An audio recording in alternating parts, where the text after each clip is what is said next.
Capital gains on self-generated assets. Section 55, subsection 2. Now, basically, first let's understand the meaning of self-generated asset. Okay. The example that I'm going to take is of a painting. Okay. And please note that when I'm talking about self-generated assets, that is not the case here, but this is just for example purposes. So let's say there is a person X. He bought a new house. Okay. He wanted to put some paintings in the house. Right. So he was faced with two options. One, he himself is a painter. So he said, let me draw some paintings and put them on the wall. The other option was he goes to the market and purchases a painting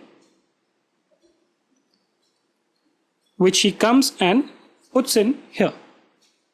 Right?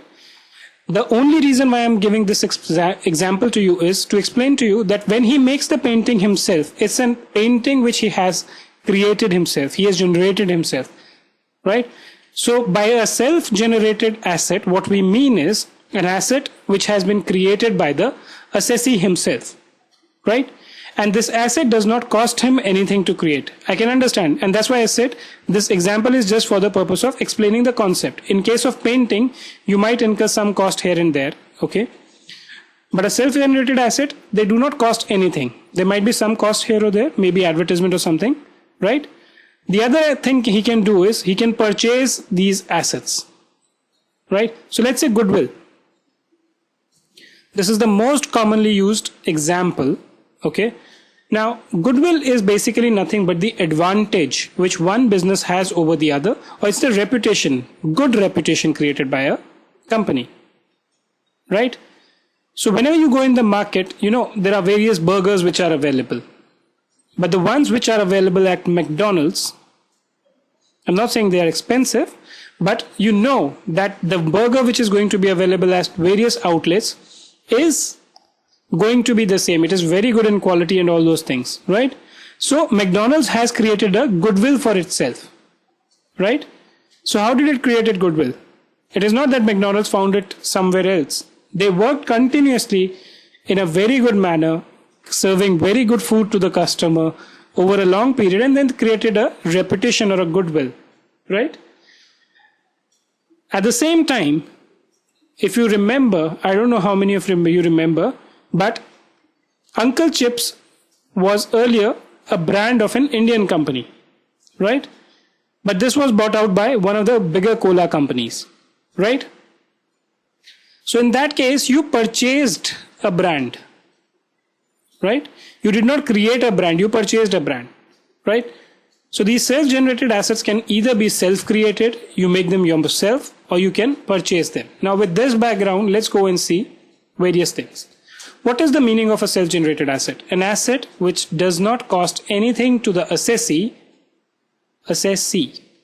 in terms of money in its creation or acquisition is a self-generated asset, right? So when you say self-generated, what I mean by acquisition here is by possession, right? If you acquire it from a third party, the actual cost is the one which is considered as the cost of acquisition. But in case of these things, and the examples is goodwill of a business, not of profession. Goodwill of a profession is not taxable. Right? So if you sell goodwill of a profession, that is not taxable. Goodwill of a business does not cost you tenancy rights. So if you are occupying a building, okay, route permits, loom hours, patent, copyright, formula, etc., trademark or a brand name, just like I told you about the Uncle Chips, right to manufacture an article or produce product or a thing, right? Right to not carry on business. All these rights, all these items, they are self-generated by the business, right? They occur why? Because you have worked for them over a period of time. If you purchase it from someone else, these are not self-generated, these are purchased. What we are talking about here is self-generated assets. So in case of self-generated assets, the cost of acquisition, if you purchase it from a previous owner, it's a purchase price. In other cases, it is nil. Other cases means what? When you have generated it yourself, right? Now, we saw earlier that in case of various assets which were acquired prior to 1481, the cost was what? Cost of acquisition or fair market value as on April 1, 1981. In case of self-generated assets, even though the business might be in existence for a long period, this fair market value is not available. Then cost of improvement, it is nil, except actual cost of improvement for tenancy right, route permits, okay, this is route permit actually, or loom hours. In these three cases, if you've actually incurred any cost of improvement, that is allowed.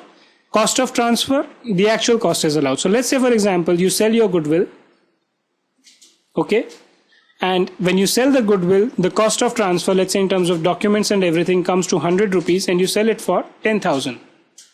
Then in that case, your cost of acquisition will be 0, your cost of transfer will be 100, and the balance, which is 9,900, is going to be taxable as capital gains, right?